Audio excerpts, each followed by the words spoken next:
Seanca do të vijojë nesër në datë 4 qershor në ora 12:30 për qyrjen e këtyre materialeve. Zoti Nuri bëj gati dhe konkluzionet për Vlorën. Komisioni i Ankesave dhe Sanksioneve vendosi që të hapë të mërkurën 4 kuti votimi të qarkut të Vlorës. Partia Demokratike ka kërkuar që të hapen 43 kuti, kjo pasi nga shqyrtimi proces verbaleve kishte konstatuar se në 43 qendra votimi, komisionerët kishin shënuar shifrën 0 te kolona e fletëve të votimit të papërdorura. Demokratët pretendojnë se procesi është i manipuluar, ndërkohë që administrata e Komisionit Qendror të Zgjedhjeve ka refuzuar, duke thënë se ishte gabim logjik i komisionerëve dhe jo siç pretendonte juristi i Partisë Demokratike. Ne në lidhje me këto qendra votimi kërkojmë që të merren dhe administrohen në formën e provës dhe të hapen dhe të kyret materialet se çfarë kanë këto kuti votimi dhe materiale zgjedhore për të parë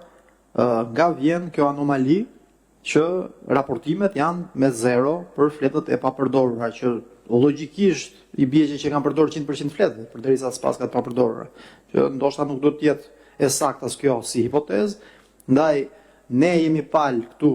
që kemi gjetur këto fakte, këto prova, këto grup faktesh dhe po i paraqesim, por i takon KQZ-s që të gjejë se ku i ka ato 130.000 fletë votimi, sepse e ka menaxhuar ajo gjithë procesin zgjedhor. Kështu që në këto kushte kërkojmë që këto kuti, që sapo u relatuan, 43 kutit e qarkut Vlorë, zonës zgjedhore Vlorë, të administrohen këtu në KQZ, të hapen, të kqyren materialet zgjedhore, të shihet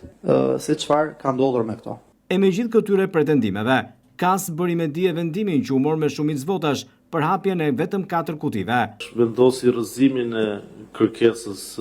zotit Nuri në lidhje me kqyrjen e 43 kutive, pasi shumica është e mendimit që kjo kërkesë nuk ka lidhje me objektin e kërkesës ankimore për pavlefshmërinë e rezultatit të qarkut Vlorë. Megjithatë, me kërkesë të 2 anëtarëve të KAS-it, ne kërkojmë që të kqyren 4 kuti materialesh zgjedhore, nga një për secilën bashki në qarkut Vlorë ku ka rezultuar se ka raportim me 0 të qendrave votimit dhe më konkretisht një kuti të bashkisë Vlorë,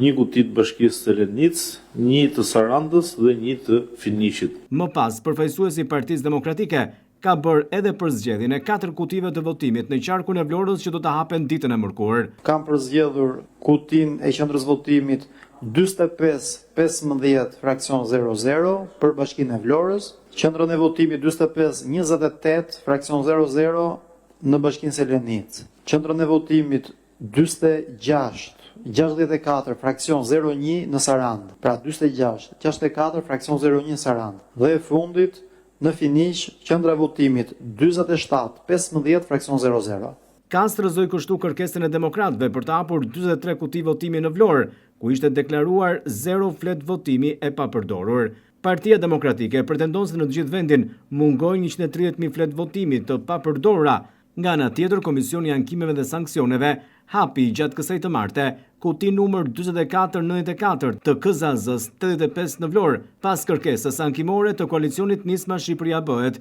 e cila pretendon se fletët e votimit në këtë qark nuk ishin vula. Edhe pse subjekti Adriatik Lapajt kërkon rinumërim në të gjithë qarkun, KAS vendosi vetëm hapjen e kutisë së konstatuar me probleme për të verifikuar nëse fletët e votimit ishin të vlefshme apo jo. Relatori i çështjes konstatoi se të gjitha fletët e votimit ishin të vulosura.